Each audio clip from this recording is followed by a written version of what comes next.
Hello, nerds. Welcome to GeekBeast, part of the Geekish Network. This is your daily rundown of geek news from geeks like you. I am your host, Summer Punch, and with me, we have got Chuck. What's up? And Sintel. Oh, Monday, baby. Let's get this week started off on the right foot because I get to hang out with two of my favorite people. What's going on? People indeed. My favorite people indeed. I missed you guys. I know it's only been a week, but I don't know. I missed you guys. Just hanging out. I'm saying. Yeah. Just come hang out with us more. Welcome. You can always come home. Yeah. So aunties used to always say that. You can always come home. I love that. My mom says that. My mom says, why don't you visit more? So, same thing, different tone, slightly different music, but generally similar. All right, guys, let's get into the news. I know if you guys watched our crosstalk with Pod Squadron, you might have heard about this for a second, but we're going to touch on this news anyways because it is news worthy. So Elon Musk says now that he won't join Twitter's board after all. So Elon Musk is going to join Twitter's board last week, and then he said, maybe never mind. So last week, Argowalla confirmed, who is on the board, by the way, of Twitter, confirmed that Musk would be appointed to the board following his purchase of 9.2% of the company's shares, but now says that Elon Musk has decided against taking up the seat, declining the offer. They said, we announced on Tuesday that Elon would be appointed to the board contingent on a background check, which I assumed he had passed, and formal acceptance. They don't actually say which one he did not jive with. So we're just going to assume that he formally declined and not that he turned up really sketchy on the background check. I don't want to be spreading any bad news out there, but anyways, Elon's appointment to the board has become officially effective on 4/9, but then Elon shared the same day that he would no longer be joining the board at all, or after all. So joining Twitter's board would have prevented Musk from owning more than 14.9% of the company. And by the time that Elon Musk's purchase became public knowledge, his stake in Twitter was worth $2.89 billion. That's a lot of billions. There's a lot of billions. Mm-hmm. I'm tripping that they let him buy this much of the company and not know it. I wonder if he bought them through third parties. Then said, "Hey, did a Walt Disney? I own all your company. I own over 20% of your company. I am the largest single individual that owns common stock in your company. Put me on the board." Yeah, I kept hearing these news stories about how Elon is buying Twitter, and then he said that thing about freedom of speech, and then in his fight with the SEC, there's a lot of articles out there speculating that he's doing this to kind of combat SEC regulation on his speech, which is basically a way to regulate what he says because he is the CEO and has so much influence and power over his own company. The reason why they want to regulate him is to a degree. Well, he's already subject to regulation is what is actually a more correct way to say it. Because what he says moves markets when you hold that much power in a company. So that is subject to regulation. And he doesn't really like that. Although it should be noted that those regulations already exist and they existed before Elon ever kind of came into the picture. But he doesn't like them that they exist because they apply to him, I guess. I don't know. Yeah. So do you think this has anything to do with his SEC fight and how he wants to be on the board? He doesn't want to be on the board. What do you think is going on here? Well, there's an interesting highlight that's in the article that we've been referencing, and it says joining Twitter's board would have prevented Musk from owning more than 14.9% of the company. So maybe he's thinking even bigger, larger than we're even considering. And he wants to own more than that 14.9%. So, humbly bowing out from the board seemingly allows that option to be available. Yeah. Good catch. That's exactly what I was thinking. I was thinking that makes sense. If he joins the board, he can't own any more than he really wants. He probably wants a lot more of Twitter. Is there a particular reason other than I don't know, take that to the extreme. What does that mean? Why would he want to own more than 15%? Is it you already have influence if you own 10%, right? Yeah. But 15%, is this the only other thing I can imagine is a hostile takeover. But yeah, he's not trying. I don't know. He's trying to do that. I don't think he's trying to do a hostile takeover. I think he wants to own a large enough percentage that he can influence governments. And see, and there is, even though that sounds very tinfoil hat, I'm on board with you on that, because there is no faster news source than Twitter. There isn't. There's nothing faster than Twitter. Nothing. And the 14.9% is just the most you could, I'm assuming, own if you are on the board. So there's no limit past that, at least based off what this is saying. So he could own, 30, 40% of the company if those options are available. And this is an assumption. And like you said, Summer, he has the ability to sway markets with a simple tweet. Yeah. Now, I don't know if that is his overall game plan regarding he'll say something that sways the pendulum in his favor for him to make more money. But the ability to the ability to have your finger on the trigger of the fastest messaging network in the world is a very big deal. And there's a lot that you can do, stuff we probably aren't even considering that you can do with a platform like that. Yeah, that's what my question is. I wonder, like, what more can you do? Because you already have influence at 10%. So what is like 20% influence or 30%? Like, he's already got influence. Like, what does additional percentage points do after that? And that's a genuine open question. So like anybody in the chat, if you guys have any ideas, speculations, I'm just personally curious to understand what the difference is between that and why 15% is something that he would potentially want to surpass. I mean, that's all that we have to go on right now, because we know that if you join, you couldn't do more than 15%. It's the best we got, I guess. But the higher your claim, the more powerful your vote is, right? Yes. I mean, I know that's not the case in every situation, but generally speaking, the more the percentage of the owning company, the heavier that vote that you have. So if there is something that's, say, controversial, and the room seems a little bit more in the voting process, that his stake can tip the balance, much more than if it's like a 50-50 conflict between the company itself. You add like another 15% or 17 or 20% to that mix, he can heavily sway what those decisions that are going to be made. I would think, though, if I was Elon Musk and the influence that he has over the internet and all of his fanboys, like whatever he says, like, hey, everybody vote this way with me. I think there's a cheaper way to go about doing that rather than like dropping a few more billion. That's very overt when he can actually, if he has like 51% of the company and you're a politician, he just silences you. Yeah, that's very true too. You. Well, the power of the shadow ban, the power of allowing bots to come at you. Yeah. There's a lot of other ways that are more elegant than just saying everybody vote my way or go against this person. There's elegant ways that would make him a target as well. But doesn't he do that all the time? He's goofy. He's a goofy. That's what he is. He plays. He says stuff like, "Hey, I'm gonna buy more stock," for example. Yeah. And he says, I'm going to buy more stock in my own company. People go and buy more stock of his company and hopes that he's going to raise the price, which is against the law, mind you. It's against the law, but he doesn't care. He knows this. Yeah. He exercises the power of wealth. And he does it very, very well. And this is what wealthy families do very quietly. He's actually out in the open about it. And I think he's out in the open about it because he just doesn't care. Yeah. Centel, you look like you had something to say. What are your thoughts here? Yeah, I was thinking about an old podcast that I heard from him. And he was saying something to the effect of he was trying to warn political leaders, just leaders of countries in general, about the dangers of artificial intelligence. And he said, like, this was like maybe 15, 20 years ago, or maybe like 15 years ago, back when Barack was still in office. And he was saying that nobody was really listening to him because he sounded like the boy that was crying wolf, and he could only talk to like one person at a time. And he had to jump through so many hoops and so many doors in order to get these people to address like the danger of artificial intelligence. And he was really frustrated at the bureaucracy and how slow it took. And I'm thinking if he had some ambitious project, not necessarily with just artificial intelligence, but anything else, who knows what's going on in this man's mind, and you have the fastest communication platform available, there's a lot of things that you can do to manipulate that agenda. I feel like maybe, and this is just a shot in the dark and me wearing my tinfoil hat, him not having the ability to influence the people that can make the decisions regarding that artificial intelligence debacle may have, it really stung him. Like he had like a lot of vitriol in his voice when he was talking about it. And I feel like he doesn't want to ever be put in a position like that again. Like if he has something that needs to be said, it needs to be heard immediately. Yeah. Live long enough to see yourself become the villain. Yeah.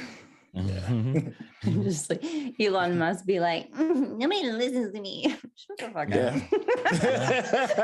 up. I mean, Bill Gates said the same thing. Nobody listens to him. You know, nobody listens to wealthy people because they're wealthy, but they listen to wealthy people when they exercise their wealth. I don't know. I think people listen to wealthy people all the way to the bank and then some. And I don't know. It depends, right? There's like is it celebrated riches or is it wealth? Like if a Rothschild came out right now, a Rockefeller came out right now and started making statements, but people listen to them? Probably not on the level as it was as Elon, you know. Yeah. And then also, I was gonna say, also let's keep in context too that, you know, he's an eccentric, very wealthy man, and he may just want it just for bragging rights. And it could be just as simple as that, just one cool trophy to put on the mantelpiece. Yeah. I think he's up to something. I think you guys are both right. He's up to something. We just don't know what it is yet. Stay tuned. We're going to cover his next developments on GeekBeast. You can find it here with all the wishy-washy news that we do cover. And we'll speculate with our tinfoil hats. We don't know what he's up to, but we're gonna guess. That's for sure. All right, on to some other news. Epic has announced a $2 billion funding for its Metaverse efforts. So Epic's plans to build a Metaverse just got a huge cash injection. Today, Fortnite developer announced $2 billion round of funding, which it says will be used to advance the company's vision and build the Metaverse and support its continued growth. The funds come from Sony, which has previously invested in Epic, and Kirkby, an investment group operated by Kirk Christiansen. That's the name, which founded a Lego group. That sounds like a Lego name.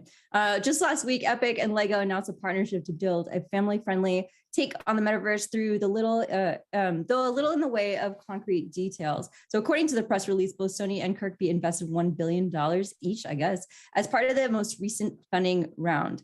So Epic is investing even more in its metaverse. I kind of wonder what they mean by metaverse beyond just Fortnite, which is the metaverse that doesn't terrify us all, even though there's guns blazing and people trying to kill you. It's somehow not as scary as Facebook's metaverse. Yeah. That seems cozier. I don't know why. But it's getting $2 billion more. So I kind of am curious to see how this one pans out, because Fortnite, one of the biggest games out there, obviously. Are they going to build a different game that is another Fortnite? Are they going to continue pouring it into Fortnite as it stands right now? I'm kind of curious to see how this one plays out. I got my speculation on it.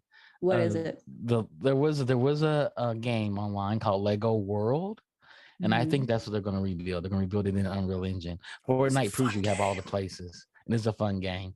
Now imagine, the rumor is, imagine you can hold your Lego set up to your phone, and it zaps your Lego set into the game, or anything you build with real Legos, you can zap it into the game, and then you can play with that and take it apart. So you just have Legos, build your own Legos. And those blocks aren't cheap neither, right? You can charge everybody a quarter of a penny a piece for a block, and that would print out billions of dollars in the first year, because people would pay for it that way as well. I like that. I love the fact that Epic is constantly raising money. They're the only company I know that doesn't need any money. Yeah, I was gonna say, don't they just they just raised like $5 billion like a couple years ago, vomiting up cash all the time? I don't even know where somebody's like, you know what? Out of all their orifices. You have a lot of money. We're going to give you more money. They make so much money. They create the Epic Mega Grant so they can give away money. They're good at how much money you make. Printing money practically. Yes. I think Facebook is scaring a lot of people, man. I think that Oculus is, because they have the headset market on lock, and they've already got all of the data on everybody to begin with on top of that, and everybody's already connected on the platform to begin with. It's the infrastructure is already established, right? So if you're going to control something that's going to be software, the best way to, I guess, you're going to have to get more headsets in order to look at your software that you're already preparing for this. And I feel like if you haven't already started investing, like that leap that the Oculus has above everybody else is light years ahead to even the next best person. Like, I'm talking about 4 or 5 times the amount of units that's being sold. So you got to do something. Like, don't get me wrong, everybody loves Fortnite, but everybody is on Facebook. like everybody is on Facebook. Not everybody is on their platform like that. And it's dirt cheap. They're like their headset is really affordable as compared to some of the other stuff. So you got to do something to catch up. Yeah, that begs the question, like, does metaverse mean the metaverse where you have to have 3D headwear to get into it? Or is it just the metaverse like they described Fortnite, which is another metaverse, you just don't need 3D visualization to see it or to experience it, I don't know. They don't really say anything in this article about what that metaverse is going to be. We know that Fortnite has the 2D metaverse unlocked because of, Epic has a 2D metaverse unlocked because of Fortnite. And honestly, that's a much more practical and like expandable, accessible way to get into it. So yes, Facebook has that headset. However, a lot more people are playing Fortnite and in Fortnite's and Epic's metaverse compared to Facebook's, right? Mm-hmm. I don't know, man. I'm looking at. I'm sitting here. I just downloaded like the unit sales worldwide, and they may have a lot of people playing Fortnite right now, but they legitimately don't have not even close to the amount of people that are already on the headset and are already experiencing this VR experience. Yep. Like it's really a big gap. Are you sure? I'm going to tap on the expert. Chuck, is that true? We all I don't know. Your expert. I would put a lot of money. Millions of people playing. I mean, that's a lot of headsets. They sold that many headsets. Yeah, I don't know. It resonated very much through the pandemic. They sold a lot of headsets during the pandemic, but I don't know if they have more than Fortnite players. But you understand what the metaverse is? It's the mixture of everything, right?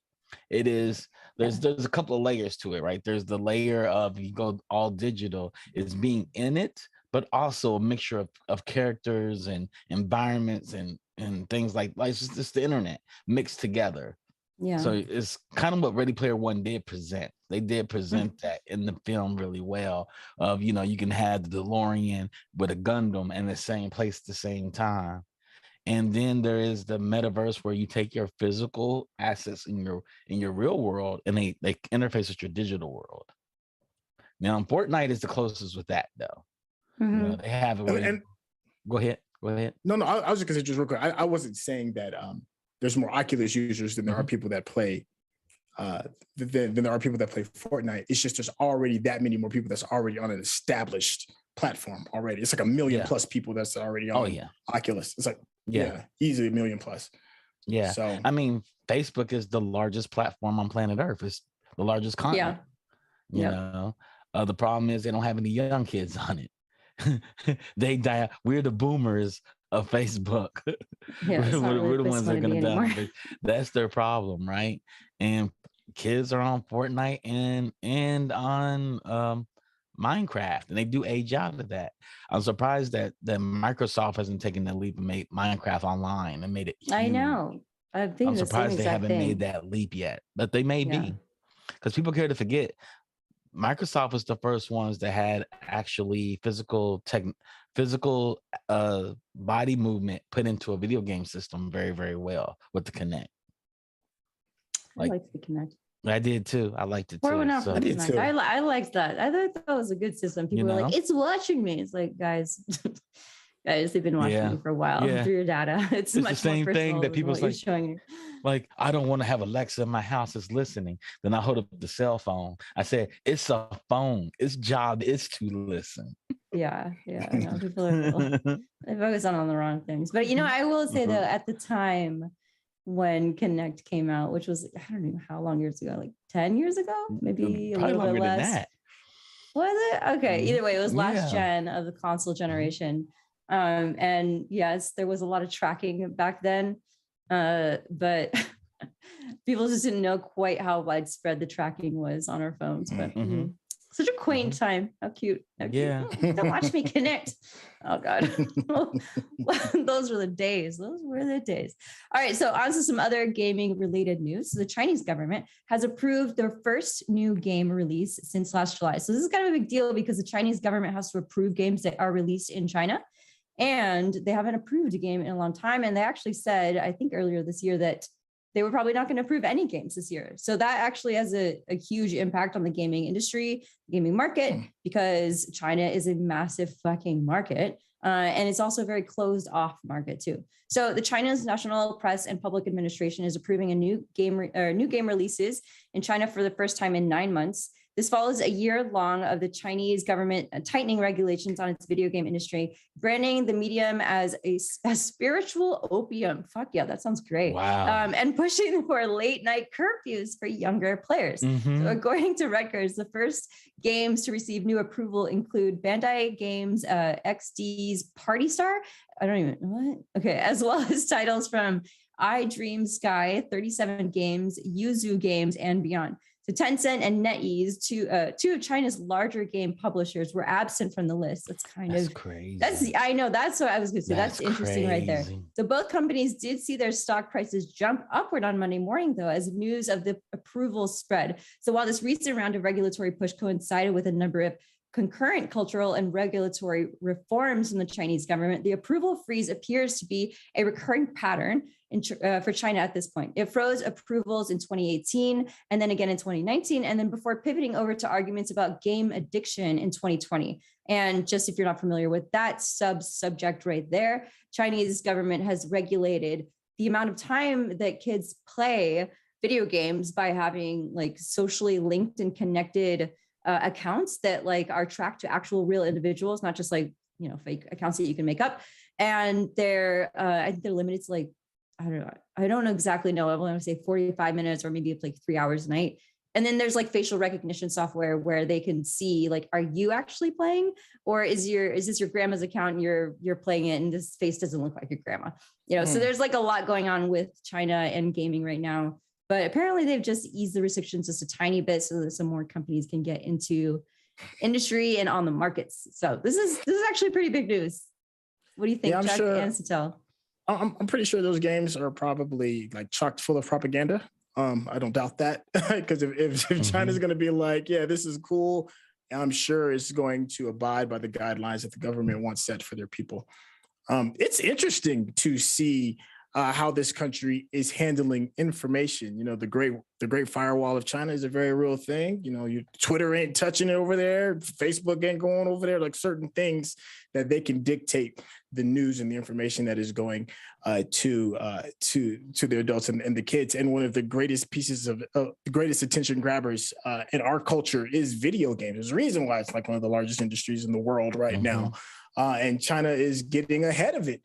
I think it's way over the top for me. But, you know, I've seen like other parents and they're really strict with their kids. And I've seen like some of the outcomes of how their kids kind of act as a result of that strictness. I'm not saying it justifies that behavior, but I can in a weird, warped, jacked up kind of way, I can see why China's doing it. They're like, we're going to have an adult in the room and we're not going to have our kids acting a damn fool. Yep. So there's a part of me that's kind of like, I don't agree with it, but I get it.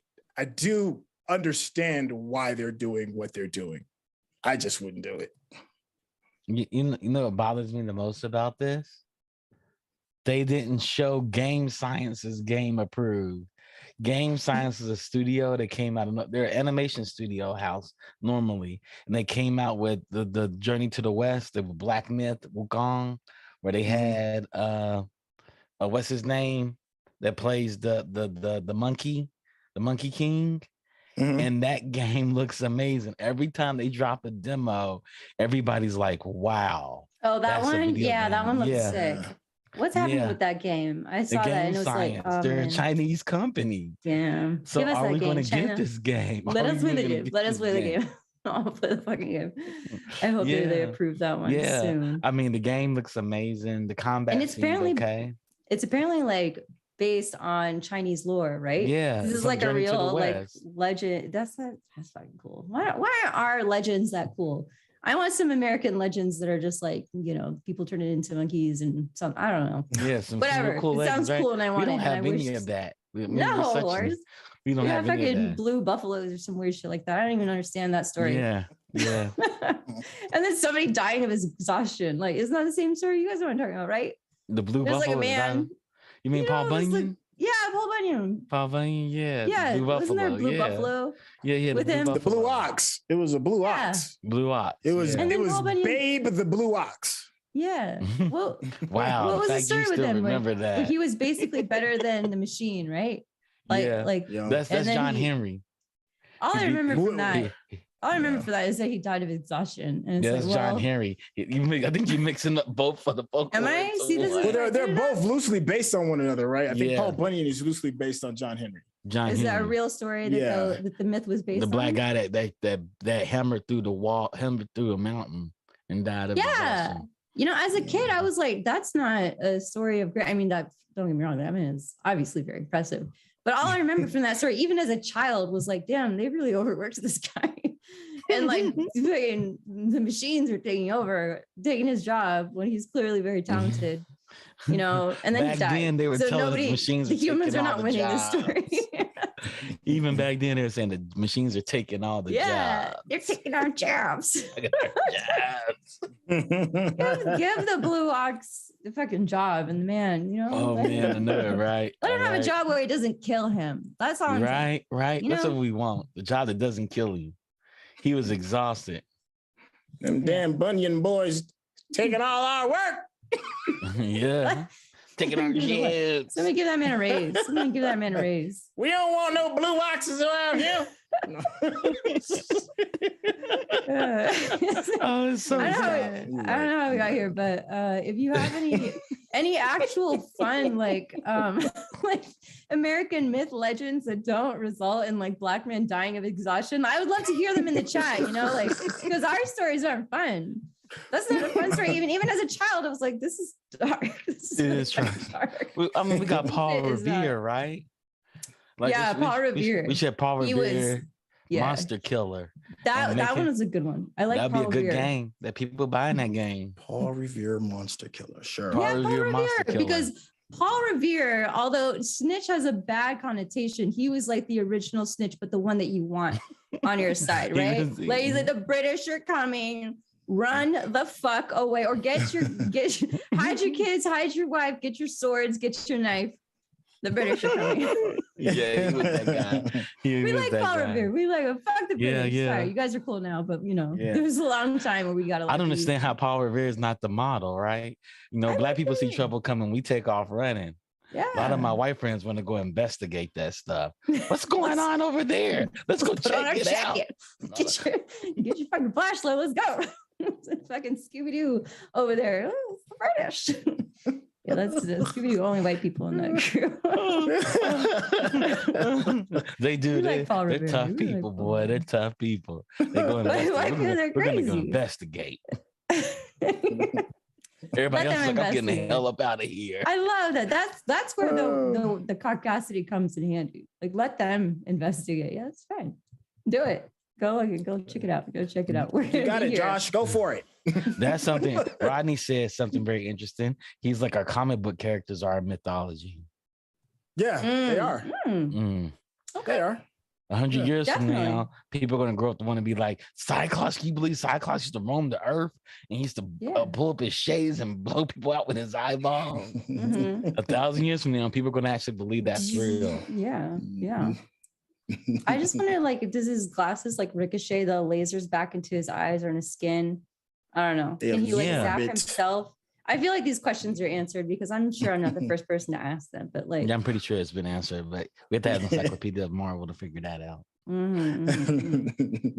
A friend of mine is a comic book historian, and he was actually telling me about a book he wrote and how it was just basically exactly what you guys said, how like American mythology is superheroes, and superheroes is like another like deity, almost like things that we can aspire to, maybe not worship in like a religious sense, but like, you know, seek out for wisdom and knowledge and guidance. And I was like, I'd never thought of it that way. What if that's always been the case though? Like all through Alan cultures, Kistler, by the way, they created all these creatures and stuff just to tell stories. And then we took it and said, that's what they said was God. That's their gods. And they're like, no, it wasn't. It was just us telling stories. It was just us telling a bunch of stories. We made all that stuff up. So in the future, they're going to be like the Superman God and then the Batman demon. We're like, no, guy, no, that's not what we meant. Yeah. I'm sorry. This really is getting blasphemous. This is blasphemous to anybody's religious. No, it's hilarious to me because I can actually see them digging through the crates and hearing the story of Ezra Miller, the Flash who fell from grace. Yeah, the and Flash getting it all confused and meshing real with the fiction. Like that sounds quite like a human thing to do. Yeah. Yeah. Yes, it does. Yeah. The Tony Stark that died. And how many different stories? They're like in America on the East Coast, they have books about Tony Stark and he didn't die. But on the West Coast, they made these movies and he died in the movies. And they don't know which one was true. He's the Jesus, right? He died for everybody. For everybody else. But it makes sense. I mean, there's like the Savior's story has over 25 different renditions or something like that. There's like 6 of them just in Egypt, another 8 of them in India. Like the Jesus story has been retold 100 times over. So why not? 100 times over for Jesus. Yeah, I mean, even before the Christians version, there was like 15 other versions before. Yeah. Before the Christian version even came up. So it makes sense, different different universes that they have, the multiverses that's going on. So why not? All that makes perfect sense. Humanity's weird and funny. Multiverses in the metaverse. See, once we get into the metaverse, we'll need new books and guidance. These stories are all the same messages, right? Be kind, sacrifice yourself for your friends, kill Thanos, and always kill Thanos when you have the opportunity. And never let go of the Infinity Stone once they are in your. Hey, like Thanos and Michael they're damn near on the same page. Yeah, Michael was like, I think I'm thinking about doing something a little bit different. Yeah, who cares if the cast of characters gets jumbled? These characters are more interesting. Yeah, I mean, it's good storytelling. It's dope storytelling. And our producer says, let us turn to Superman issue 455, chapter 2, verse 3. Okay. Exactly. I like that. I have a question for y'all. Issue 25, Who wins? Page 4. Got a question for y'all. Darkseid versus Thanos. Who wins? The Darkseid versus Thanos? Darkseid versus Thanos. Because Thanos is just a super thug when he has the glove. Yeah, he's only a super thug in his own dimension with the glove. So he's very limited. Do you think that people will dive into the motivations of Thanos, because he was like kind of eco-conscious, let's not gloss over the fact that he was like, humans are fucking everything up. So is it not selfish to be against Thanos? Because it is in our own interest to be against him, of course, if you're human. However, if you are the Earth, if you're a whale, if you're a bird, if you're a fucking alligator, if you're a plant of any type, if you are the ozone layer. Like maybe Thanos was onto something, So maybe we're the selfish ones. I don't know. I feel like there's a lot of moral philosophy right there to dive into. Is it going to be black and white, like the devil versus God, or is it going to be like, what can we learn from this? He was an eco-terrorist. He was the eco-terrorist. He was eco-terrorist. He was like, look, the universe is messed up. The universe is about to be destroyed. I had to kill half the life in it indiscriminately. I'm not picking who stays and who goes. I'm just going to snap my fingers and say has to go. It's the story of the flood. So is Thanos God in this? He is the Thanos flood. God in this? He is the flood. God was like, you guys have fucked up a little bit too much. Yeah. Snap. Flood. Yeah. And the flood may have actually happened because every culture talks about the flood. The flood happens everywhere in the world. That's why. I mean, it's like but even in the Sudan, it's like saying it rains, or it doesn't rain in just one spot. It floods all over the place. That's why it's a common thread. Sudan has a flood. Like I was like, Iceland has a flood. Sudan has a flood. I was like, how's Iceland have a flood? They're already on the water. Yeah. If you were not aware, there's a whole other planet past the horizon, you would think your flood is the only flood. It makes sense. Yeah. Everybody has a flood. Everybody's got a flood. I think that's a good place to wrap it, guys. Join us next time where we will discuss, was Thanos right? Was Thanos right? We started Was Thanos right? Finish next time. Was Thanos the flood? And if he was, who would be here? Yeah, come and tell us. If you believe Thanos is the flood, let us know. If he's the flood, then who's the fire? Oh, okay. Ooh. All right. Stay tuned. That's what we'll be discussing next. And if you're listening to this on podcast, no, if you're watching this right now, listen to us on podcast form too. Wait, I forgot the outro. God, I keep fucking up the outro. Guys, we're on podcast now. And it translates well, all right? Especially when we start talking about Thanos and floods. It's actually a pretty good situation. Download it on Apple Podcasts, although the app has been crashing on me like crazy. So, maybe we'll get over to Spotify soon. We'll see about that. Anyways, guys, we will see you tomorrow on Tuesday's installment of Geekish the Beastest. Bye-bye.